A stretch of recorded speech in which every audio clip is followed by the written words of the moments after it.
Hello everyone, तो स्वागत है आपका इस यूट्यूब चैनल पर।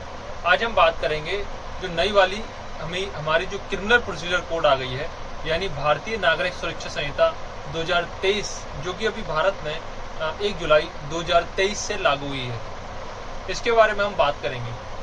जैसा कि आपको पता है कि दंड प्रक्रिया संहिता 1973 जो हमारी पहले वाली थी, जो भी क्रिमिनल कोड्स थे या जो भी क्रिमिनल ट्रायल था पूरा उस दंड प्रक्रिया संहिता दंड प्रक्रिया संहिता 1973 के अनुसार चलते थे। लेकिन अब जो नई वाली संहिता आ गई है, नई वाली प्रोसीजर आ गई है, जिसमें दिया गया भारतीय नागरिक सुरक्षा संहिता, मतलब नागरिक को सुरक्षित रूप से एक ट्रायल दी गई है। इसमें नागरिक को सुरक्षा रूप से एक ट्रायल दी गई है। इसके नाम से निकल के आता है कि भारतीय नागरिक सुरक्षा संहिता 2023, जो कि 1 जुलाई 2023 से लागू होती है। तो टोटल इसमें हमें कितने सेक्शन देखने को मिलेंगे?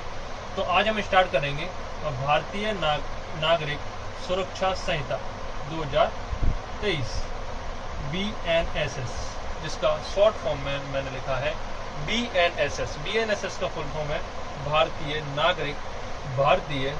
नागरिक सुरक्षा संहिता 2023, जो कब से लागू होती है हमारे भारत देश में?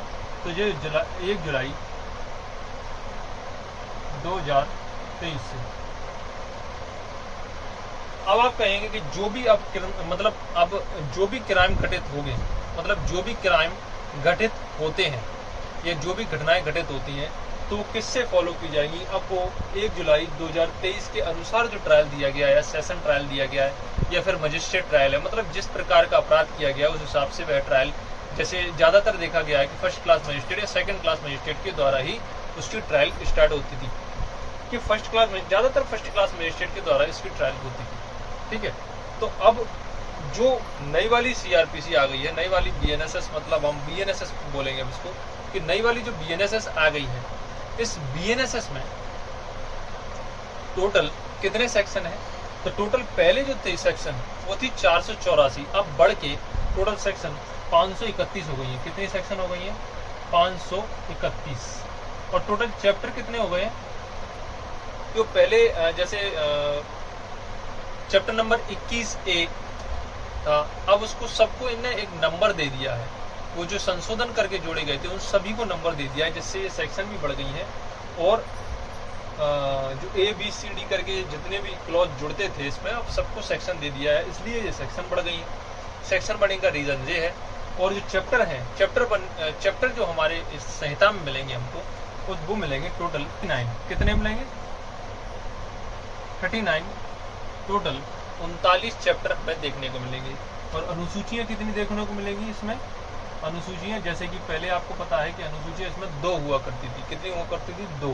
अभी भी 2 ही अनुसूचियां हैं।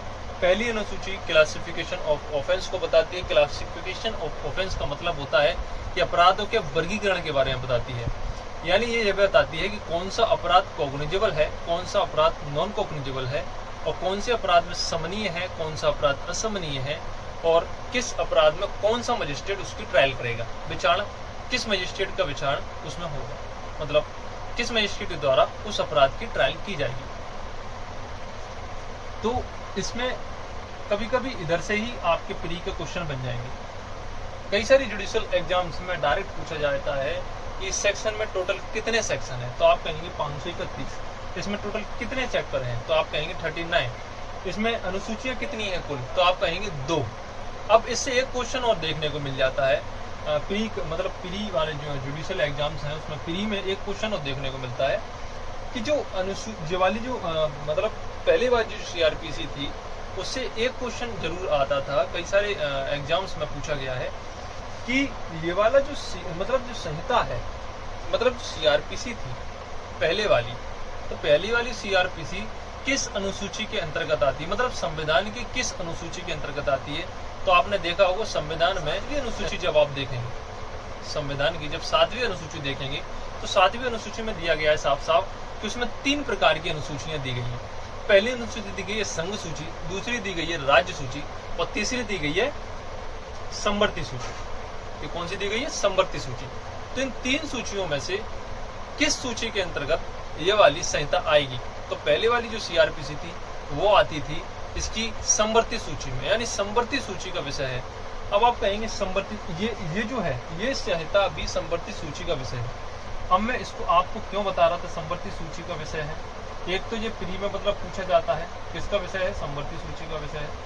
अब संवर्ती सूची का विषय है तो इससे फायदा क्या है, संवर्ती सूची का विषय, संवर्ती सूची के विषय इस मतलब संवर्ती सूची का विषय होने से इस संहिता को यह फायदा है कि इसमें राज्य और केंद्र मतलब राज्य और केंद्र दोनों कानून बना सकते हैं। जैसा कि आपको पता है कि संविधान में राज्य सूची में क्या आता था, जिसमें राज्य कानून बनाता है, संघ सूची में क्या आता था, जिसमें संघ कानून बनाती है, राज्य इसमें हस्तक्षेप नहीं कर सकता। लेकिन संवर्ती सूची में जो विषय आएंगे उसमें राज्य और केंद्र दोनों कानून बना सकते हैं। अब हम ये जो चैप्टर दिए गए इसमें 39 उन चैप्टरों को आज हम पढ़ेंगे, क्योंकि ये इंट्रोडक्शन क्लास है। क्या है, इंट्रोडक्शन क्लास है, परिचय क्लास है। परिचय क्लास में सबसे पहले हम टोटल जो 39 चैप्टर्स दिए गए इसमें 39 अध्याय हैं, उन अध्यायों को एक एक नंबर से समझेंगे, उनकी आज टाइटल को समझेंगे कि इसमें किस प्रकार के अध्याय दिए गए और छोटा छोटा सा आज हम समझेंगे। फिर आगे आने वाली वीडियो में जो आगे नेक्स्ट वीडियो आएंगी उन वीडियो में हम ये भी देखेंगे कि इनके अंतर्गत क्या प्रोसेस दी गई है, क्या प्रोसेस दिया गया है, क्या प्रावधान दिया गया है इस सेक्शन के अंतर्गत और क्या क्या इसमें हो सकता है। कोई घटना घटित होती है किसी व्यक्ति के साथ तो जमानत कैसे मिलेगी, उसमें एंटिसिपेटरी बेल अग्रिम जमानत कैसे मिलती है, जब किसी को पकड़ लिया जाता है तो जमानती अपराध की जमानत कैसे मिलती है। तो इनमें कई प्रकार की प्रोविजन हम आगे देखेंगे। जब हम नई वाली भारतीय नागरिक सुरक्षा संहिता 2023 खोलेंगे तो सबसे पहले आपको ये देखने को मिलेगा कि इसमें एक्ट नंबर क्या है, इस एक्ट का एक्ट नंबर क्या है। तो इस एक्ट का एक्ट नंबर है 46, यानी 2023 का 46वां एक्ट ये पारित हुआ है, बना है। ठीक है, उसके बाद जब आप इसके अंदर खोलेंगे तो इसमें सबसे पहले आपको एक कंपैरेटिव लिस्ट तो दी गई है, तुलनात्मक सारणी हर वेरिएंट में आपको देखने को मिल जाएगी। उसके बाद इसमें सबसे मेन बात यह है कि इसकी जो उद्देशिका है उस उद्देशिका को जरूर पढ़ें। उस उद्देशिका में दिया गया है कि दंड प्रक्रिया संबंधी विधि का समेकन और संशोधन करने के लिए अधिनियम, मतलब इंग्लिश में ये लिखा है कि an act to consolidate and amend the law relating to criminal procedure. इसका मतलब क्या है, इसका मतलब यह है, इसमें आप जब पढ़ेंगे दंड प्रक्रिया संहिता संबंधी दंड प्रक्रिया संबंधी विधि का समेकन। विधि का समेकन का मतलब यह है कि सब जितनी भी विधियां हैं उन विधियों को समेकित कंसोलिडेट करके रखती है, उन सभी विधियों को कंसोलिडेट करके रखती है। कंसोलिडेट का मतलब यह है कि एकत्रित करके रखती है, समेकित करके रखती है अपने अंदर। और संहिता संशोधन करने के लिए अधिनियम, मतलब संशोधन भी उसमें किया जा सकता है, उनको संशोधित भी किया जा सकता है। ऐसा नहीं है कि संशोधन नहीं किया सकता। तो इस उद्देश्य के साथ इस एक्ट को बनाया गया है कि सारी विधियों को एकत्रित किया जा सके, ये इसकी उद्देश्य का कहती है, समेकित करके रखा जा सके। कंसोलिडेट है, कंसोलिडेट मतलब एक संहिता है, संहिता का मतलब होता है कि सारी विधियों को कंसोलिडेट करके रखना, ये इसकी उद्देश्य का कहती है। इसके बाद इसमें जो चैप्टर दिए गए हैं, टोटल कितने चैप्टर दिए गए हैं, जैसे कि मैंने आपको बताया, जैसे कि मैंने आपको पहले ही बता चुका हूं कि इसमें टोटल 39 चैप्टर है। 39 चैप्टर में पहला चैप्टर क्या कहता है, पहला चैप्टर प्रारंभिक की बात करता है। प्रारंभिक में नॉर्मली यही दिया जाता है ज्यादातर हर एक्ट में कि ये कहाँ लागू होता है, इसमें क्या क्या परिभाषाएं हैं, क्या क्या परिभाषाएं किस मतलब किस शब्द का मतलब क्या होगा, तो परिभाषाएं भी दी हैं इसमें। और कई सारे थोड़े बहुत प्रोविजन प्रारंभिक में दिए गए चैप्टर नंबर 1 में। चैप्टर नंबर 2 में जब आप आएंगे, चैप्टर नंबर 2 में जब आप आएंगे तो चैप्टर नंबर 2 में दिया गया है दंड न्यायालयों और कार्यालयों का गठन। तो दंड न्यायालयों और कार्यालयों का गठन के बारे में दिया गया कि दंड न्यायालय क्या होते हैं, तो उसके बारे में दिया गया कि किस किस को आप दंड न्यायालय मानेंगे। और उसमें जो कार्यालय के गठन किए जाते हैं, कार्यालय मतलब उसमें जो ऑफिसेस होते हैं, ऑफिसर्स का गठन इसमें दिया गया है कि इस ऑफिस का गठन कौन करेगा।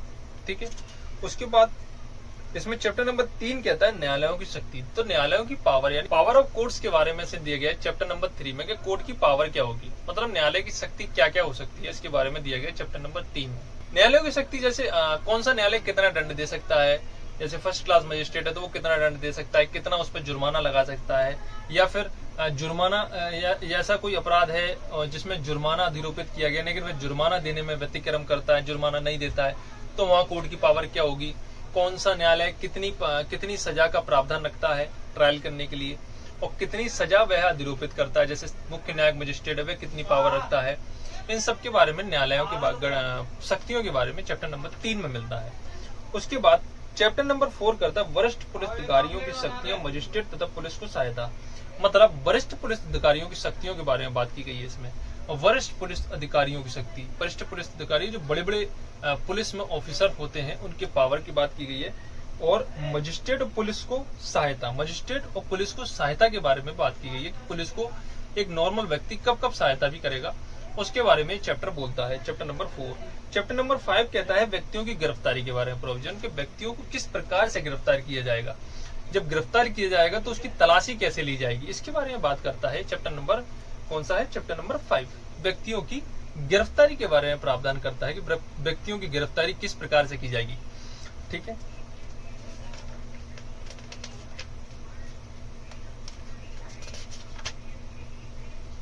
या किसी महिला की गिरफ्तारी करना है तो उस कंडीशन में कोई महिला पुलिस अधिकारी ही उसकी गिरफ्तारी करेगी, तो इसके बारे में चैप्टर नंबर 5 में देखने को मिलता है। उसके बाद प्रावधान चैप्टर नंबर 6 में आप देखेंगे उपस्थित होने को विवश करने के लिए आदेशिकाएं। अब उपस्थित होने के लिए विवश करने के लिए आदेशिकाओं से तात्पर्य यह है इस चैप्टर का, आदेशिकाओं में ये बात आती है कि व्यक्ति को समन करके गिरफ्तारी वारंट जारी करके कब बुलाया जाएगा, उसको समन किया गया वह नहीं आता है, फिर उसको गिरफ्तारी वारंट जारी किया जाएगा। व्यक्ति को न्यायालय में उपस्थित होने के लिए उसको विवश करने के लिए आदेशिकाएं जारी की जाती है न्यायालय के द्वारा। तो समन जारी किया जा सकता है, गिरफ्तारी वारंट जारी किया जा सकता है उसके खिलाफ कि व्यक्तियों को कैसे भी प्रकार के लाया जाए। गिरफ्तारी वारंट है कि उसको गिरफ्तार करके न्यायालय में उपस्थित किया जाए। समन है, समन भेजा गया लेकिन वह व्यक्ति नहीं आ रहा है तो फिर गिरफ्तारी वारंट भेजा जाता है, वह नहीं आ रहा है तो फिर उसकी संपत्ति को अटैच भी कर लिया जाता है, तो अटैचमेंट से संबंधित प्रकाशन किया जाता है कि इसकी संपत्ति अटैच की जा रही है। उसके बाद इसमें थोड़े से नॉर्मल प्रोविजन भी मिलते हैं। ठीक है, तो आदेशिकाएं वो होती हैं। तो चैप्टर नंबर 6 में उपस्थित होने के लिए मतलब न्यायालय में उपस्थित होने के लिए आदेशिकाएं जारी करी जाती है, उसके बारे में बात करता है चैप्टर नंबर 6। चैप्टर नंबर 7 कहता है चीजें प्रस्तुत करने के लिए न्यायालय के द्वारा आदेशिकाएं जारी करना। चीजें पेश करने के लिए का मतलब यह है कि कोई जैसे आर्टिकल है, जैसे कई आर्टिकल किसी व्यक्ति को पता है कि व्यक्ति आर्टिकल वहां दबा हुआ है, आर्टिकल का मतलब कोई हथियार है या कोई दस्तावेज है, उन दस्तावेजों उन आर्टिकलों को पेश करने के लिए आदेशिकाएं जारी की जाती है कि आदेशिका का मतलब यही कि समन भेजा जाएगा। आदेशिका का मतलब जैसे समन भेजा जाएगा, उसको तलाशी वारंट जारी किया जाता है। तलाशी वारंट, गिरफ्तारी वारंट नहीं है ये, यहाँ तलाशी वारंट जारी किया जाता है तलाशी करने के लिए उसकी। ठीक है, तो उसके संबंध में प्रावधान दिया गया कि कुछ चीजें न्यायालय में पेश करने के लिए आदेशिका जारी करता है न्यायालय। चैप्टर नंबर 7 में चैप्टर नंबर 8 कहता है कुछ मामलों में सहायता के लिए व्यक्तिकारी व्यवस्था संपत्ति की कुर्की जब्ती से संबंधित प्रक्रिया दी गई है। इसमें क्या व्यक्ति इसमें जो चैप्टर नंबर 8 है, चैप्टर नंबर 8 में दिया गया जब्ती से संबंधित प्रावधान, और कुछ मामलों में सहायता के लिए व्यक्तिकारी व्यवस्था संपत्ति की कुर्की और जब्ती से संबंधित प्रक्रिया दी गई है इसमें कि किसी व्यक्ति की संपत्ति जब्त कर ली गई है। जैसे आपने चैप्टर नंबर 6 में पढ़ा था कि व्यक्ति को उसकी संपत्ति कुर्क कर ली जाती है, अटैच कर ली जाती है न्यायालय के द्वारा, तो उसके संबंध में प्रक्रिया दी गई है किसमें, चैप्टर नंबर 8 में। अगर संपत्ति उस चीज में कुर्क की जाती, दस्तावेज कुर्क किया जाता वो तो ठीक है, लेकिन संपत्ति कुर्क की जाती तो उसके संबंध में प्रक्रिया दी गई है चैप्टर नंबर 8 में। ठीक है, चैप्टर नंबर 9 में दिया गया है परिशांति कायम रखने के लिए सदाचार के लिए प्रतिभूति। अब परिशांति कायम रखने के लिए मतलब परिशांति कायम रखने के लिए और सदाचार के लिए प्रतिभूति की बात करता है इसमें। प्रतिभूति का मतलब ये होता है कि गारंटी भरा ली जाती है अपराधी से कि जब भी आप आएंगे तो एक नियत तारीख पर न्यायालय में उपस्थित होंगे, तो गारंटी भरा ली जाती है, उसकी प्रतिभूति भरा ली जाती है। तो परिशांति कायम रखने के लिए जब उसे थाने से छोड़ा जाएगा तो आप बाहर जाकर उड़दंग नहीं मचा सकते, परिशांति कायम रखना पड़ेगा। परिशांति मतलब एक शांति स्वभाव रखना पड़ेगा, अच्छा माहौल रखना पड़ेगा। यानी कि आप थाने से निकले और घर पर जाके या बाहर जाकर आप लड़ाई झगड़ा करना स्टार्ट कर दिया, मतलब एक तरह की शांति भंग करने के लिए आप निकले थे। तो परिशांति कायम रखने के लिए प्रतिपूर्ति बनाई जाती है, सदाचार रखने के लिए प्रतिपूर्ति बनाई जाती है, गुड फेथ में रहने के लिए, सदाचार के लिए। चैप्टर नंबर 10 मेंटेनेंस की बात करता है। किसकी मेंटेनेंस की बात करता है? तो ये कहता है पति द्वारा या बेटे द्वारा पत्नी को, माता पिता को और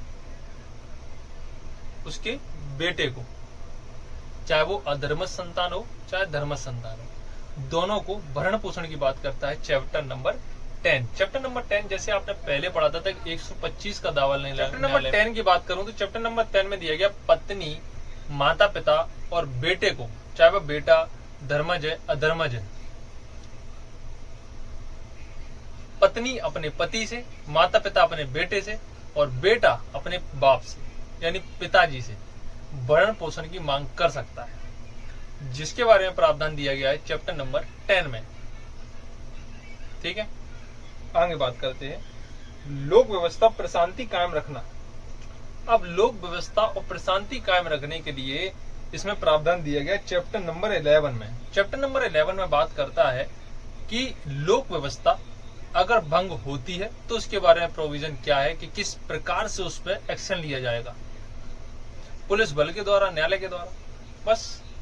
और प्रशांति बनाए रखने के लिए, मतलब प्रशांति जब बनाना है किसी स्थान पर तो उसमें किस प्रोविजन का इस्तेमाल किया जाएगा, किस प्रक्रिया का इस्तेमाल किया जाएगा, इसके बारे में प्रावधान दिया गया है चैप्टर नंबर 11 में।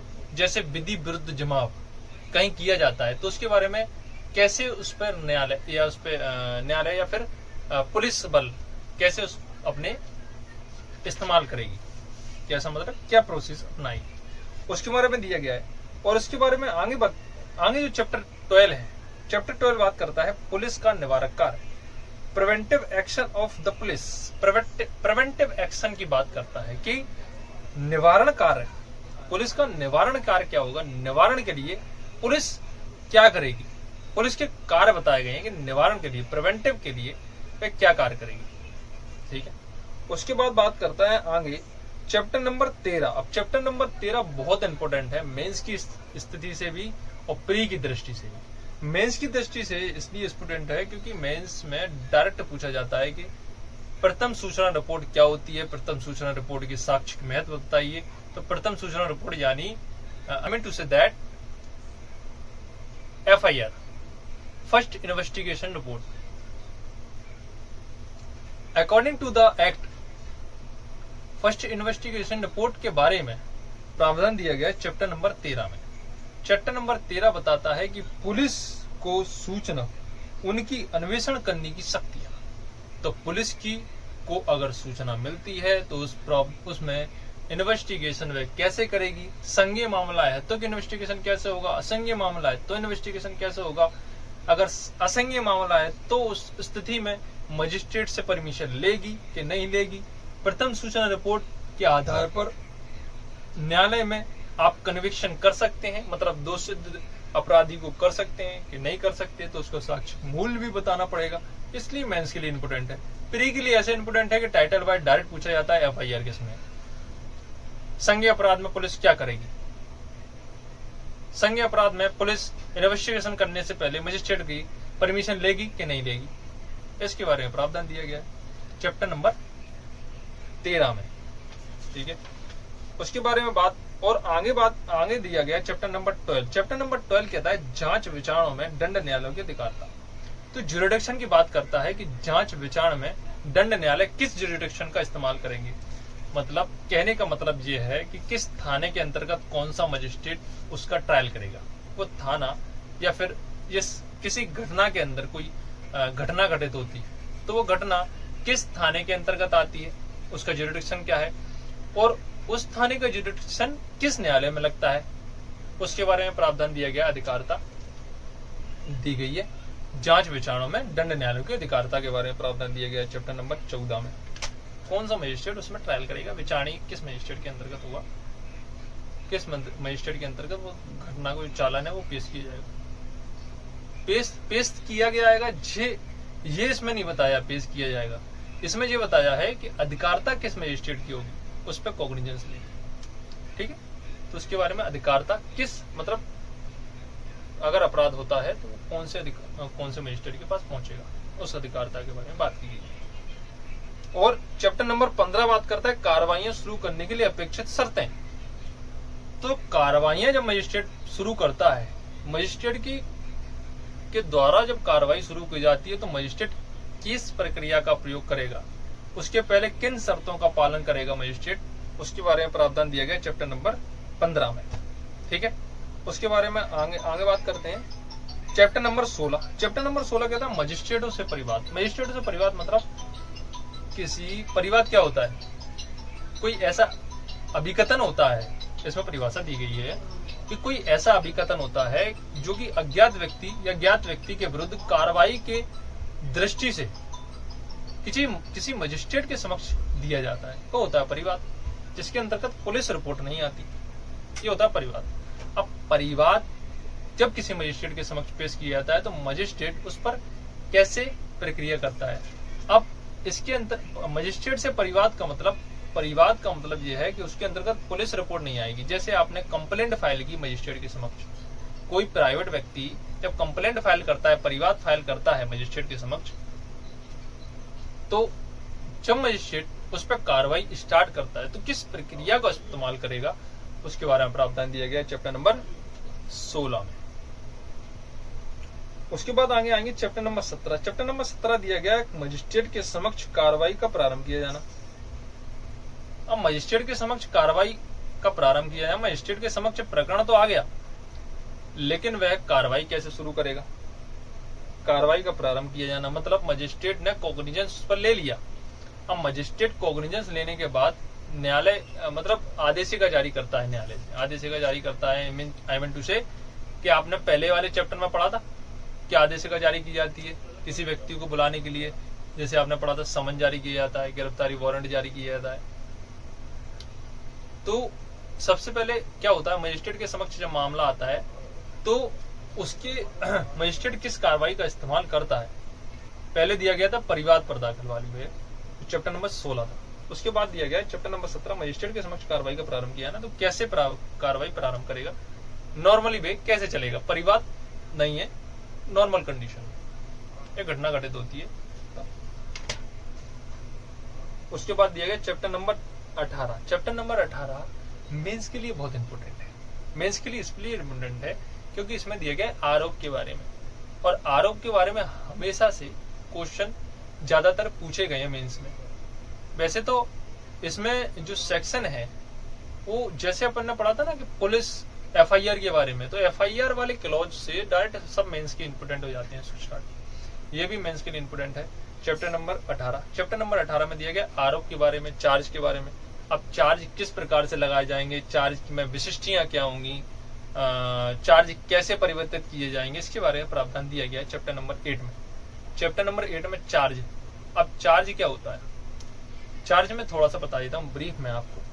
चार्ज का मतलब ये होता है जब कोई मामला मजिस्ट्रेट के समक्ष आता है तो मजिस्ट्रेट जैसे पुलिस रिपोर्ट पर आया, पुलिस रिपोर्ट में मतलब एफआईआर डाली, एफआईआर डालने के बाद न्यायालय को लगता है, वो पुलिस को लगता है कि मामला इन्वेस्टिगेशन करने के बाद मामला ऐसा है कि जिसमें मतलब कॉग्निजेबल ऑफेंस नहीं है, संज्ञेय अपराध नहीं है।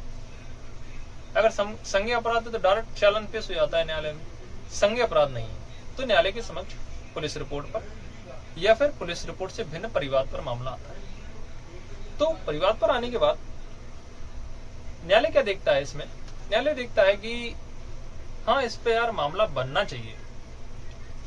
साक्ष्य के आधार पर और तथ्यों के आधार पर न्यायालय को लगता है कि हाँ मामला इस पर बनना है, यानी कॉग्निजेंस लेता है मजिस्ट्रेट।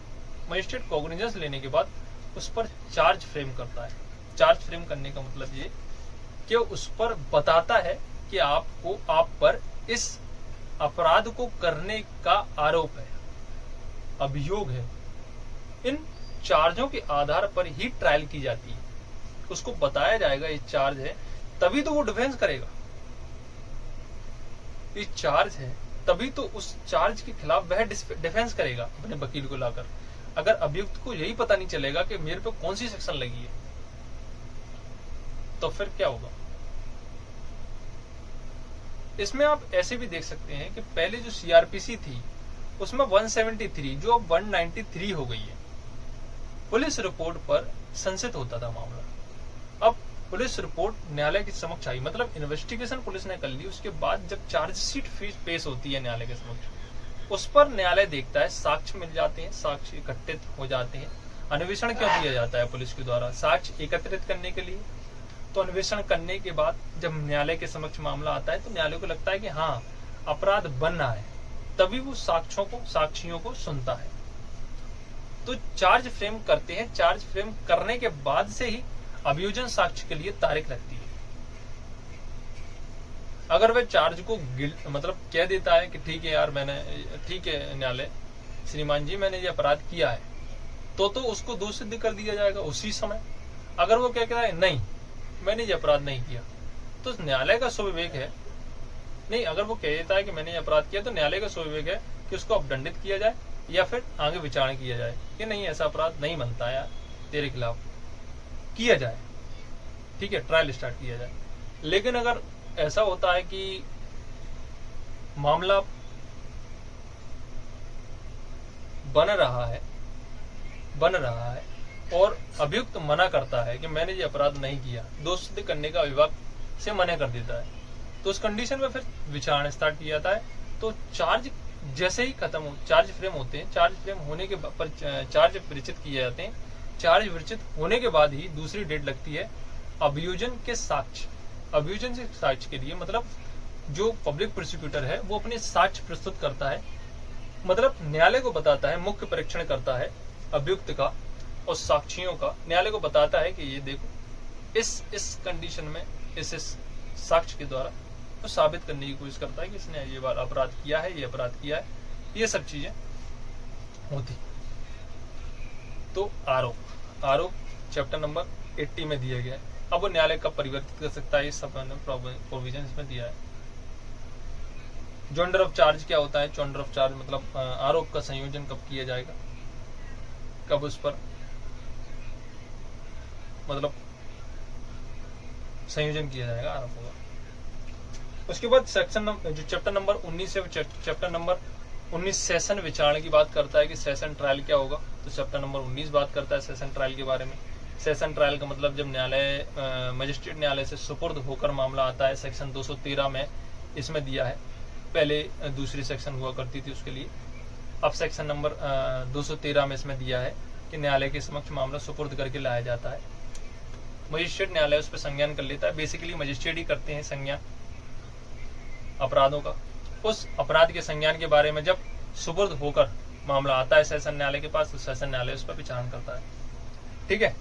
उसके बाद तो सेशन ट्रायल के बारे में दिया गया चैप्टर नंबर 19 में, और चैप्टर नंबर 20 में दिया गया है मजिस्ट्रेटों द्वारा वारंट मामलों का विचारण। तो मजिस्ट्रेटों के वारंट मामले के विचारण के बारे में कौन सा बात करता है चैप्टर नंबर 20, मजिस्ट्रेटों द्वारा वारंट मामलों का विचारण। तो वारंट मामलों के विचारण के बारे में अगर पुलिस रिपोर्ट पर संस्थित मामले तो पुलिस रिपोर्ट के संस्थित मामले पर वारंट का विचारण, अगर पुलिस रिपोर्ट से भिन्न संस्थित मामले हैं तो उस कंडीशन में फिर वारंट मामले के विचारण। इसमें दोनों प्रकार के विचारण दिए गए हैं, विचारण की समाप्ति सब इसमें है। दोष सिद्ध कब किया जाएगा, तो वारंट मामले का विचारण के बारे में दिया गया। अब वारंट मामले क्या होते हैं, चैप्टर में उल्लेख है ना कि वारंट मामला क्या होता है। तो वारंट मामला होता है जो, इसकी परिभाषा में पढ़ाऊंगा मैं आपको, मृत्यु, आजीवन कारावास और 2 वर्ष से अधिक के कारावास से दंडित कोई अपराध है तो वह वारंट मामला होता है। और जब 2 वर्ष से अनधिक हो जाता है तो वही मामला समनीय मामला हो जाता है, तो उसमें समन ट्रायल चलती है। फिर ऐसे फिर क्लियर किया जाता है कि वारंट ट्रायल क्या होगी और समन ट्रायल क्या होगी। उसके बाद बात करें आगे चैप्टर नंबर 21 बात करता है मजिस्ट्रेट द्वारा समन मामलों का विचारण। तो जैसा कि मैंने ऊपर वाले आपको चैप्टर में बताया था कि समन ट्रायल क्या होती है, तो 2 वर्ष से कम कारावास वाले जो अपराध होते हैं उसमें समन ट्रायल होती है। तो जी समन ट्रायल की बात करता है चैप्टर नंबर 21 में, मजिस्ट्रेट द्वारा समन मामलों का विचारण। उसके बाद चैप्टर नंबर 22 जो बात करता है वो संक्षिप्त विचारण की बात करता है, समरी ट्रायल। उसके बारे में मैं पढ़ाऊंगा, ठीक है। चैप्टर नंबर 23 में बात करता है सौदा विवाद मतलब प्ली बार्गेनिंग, समझौता कर लेते हैं, आपसी सहमति से समझौता कर लिया जाता है मामले का, तो वो चैप्टर नंबर 23 में बात करता है उसके बारे में प्रोसेस। फिर चैप्टर नंबर 24 कहता है कारागार में परिरुद्ध निरुद्ध व्यक्तियों की उपस्थिति। तो कारागार में किसी व्यक्ति को परिरुद्ध रखा गया है, निरुद्ध रखा गया है, तो उसकी न्यायालय में उपस्थिति के बारे में प्रोविजन मिलेगा तुम्हें 24 में, चैप्टर नंबर 24 में। चैप्टर नंबर 25 कहती है जांचों विचारणों में साक्ष्य। तो जांचों विचारणों में क्या किस प्रकार से साक्ष्य वगैरह लिए जाते हैं, तो उस बारे में विचार दिया गया। जांचों विचारणों के बारे में साधारण उपबंध दिए गए, चैप्टर नंबर 26 में साधारण उपबंध। उसके बाद चैप्टर नंबर 27 बात करता है विकृत अभियुक्त व्यक्तियों के बारे में उपबंध। तो विकृत व्यक्तियों के बारे में क्या उपबंध दिए गए, चैप्टर नंबर 27 में। 28 कहता है न्याय प्रशासन पर प्रभाव डालने वाले अपराधों के बारे में उपबंध। उसके बाद चैप्टर नंबर 29 बात करेगा जजमेंट के बारे में कि जजमेंट किस प्रकार से होता है, कैसे दिया जाता है, उसकी भाषा क्या होती है, क्या न्यायालय जजमेंट में परिवर्तन भी कर सकता है, ये सब चीजें। चैप्टर नंबर 20 में दिया गया मृत्यु दंडादेश का पुष्टि के लिए प्रस्तुत किया जाना। तो आपने अक्सर देखा होगा कि मृत्यु दंडादेश कौन सा न्यायालय देता है, तो मृत्यु दंडादेश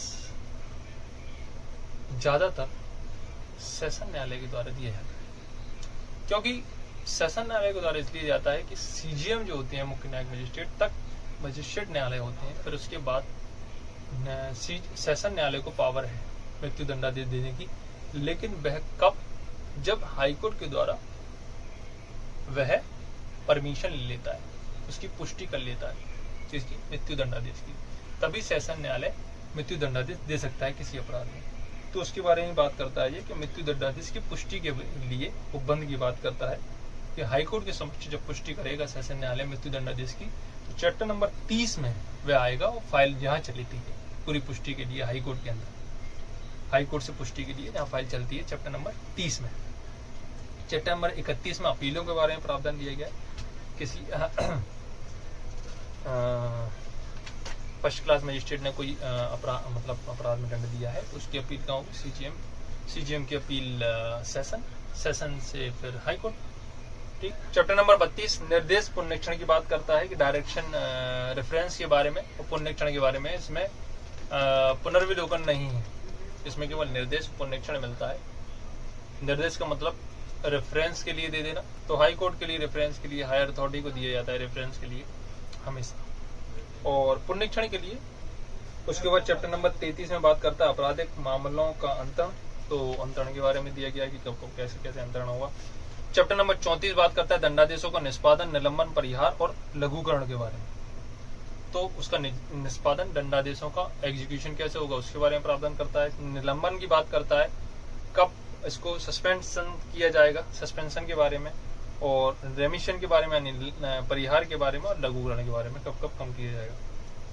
ठीक है। उसके बाद आते हैं चैप्टर नंबर 35 में। चैप्टर नंबर 35 जमानत के बारे में बंद की बात करता है कि बेल पर कब छोड़ा जाता है, कैसे छोड़ा जाएगा, क्या प्रावधान दिया गया है। संज्ञेय मामलों में अग्रिम जमानत क्या होती है, जमानती अपराध की जमानत क्या होती है, अजमानती अपराधों की जमानत क्या होती है, सब चीज दी गई है इसमें। उसके बाद संपत्ति का व्ययन चैप्टर नंबर 33 में मिलता है, संपत्ति कैसे कैसे व्ययन की जाएगी। चैप्टर नंबर 37 मिलता है अनियमित कार्रवाइयां, मतलब कोई कार्रवाइयां गलत हैं तो उसकी उस कंडीशन में किस कार्रवाइयों का उपयोग किया जाएगा वो दिया गया है। चैप्टर नंबर 38 में दिया गया है कुछ अपराधों का संज्ञान करने की परिसीमा, तो संज्ञान मतलब न्यायालय किसी अपराध में किस समय उस पर कॉग्निजेंस लेना होगा न्यायालय, वो उस परिसीमा की बात करता है चैप्टर नंबर 38। और अपराध अध्याय 39 बात करता है प्रकरण के बारे में, फिर इसकी अनुसूचियां दी गई हैं। हमने पढ़ा पूरे 39 चैप्टर इस एक क्लास में। अगर यह वीडियो आपको पसंद आती है तो इस वीडियो को लाइक करें और शेयर करें, क्योंकि भारतीय नागरिक सुरक्षा संहिता ये नई वाली संहिता है जो मैं इस वीडियो में आगे और इस पूरी प्लेलिस्ट बनाऊंगा जिसमें सारी वीडियो आपको देखने को मिलेगी इस नई वाली प्रोसीजर कोड से। Thank you for watching.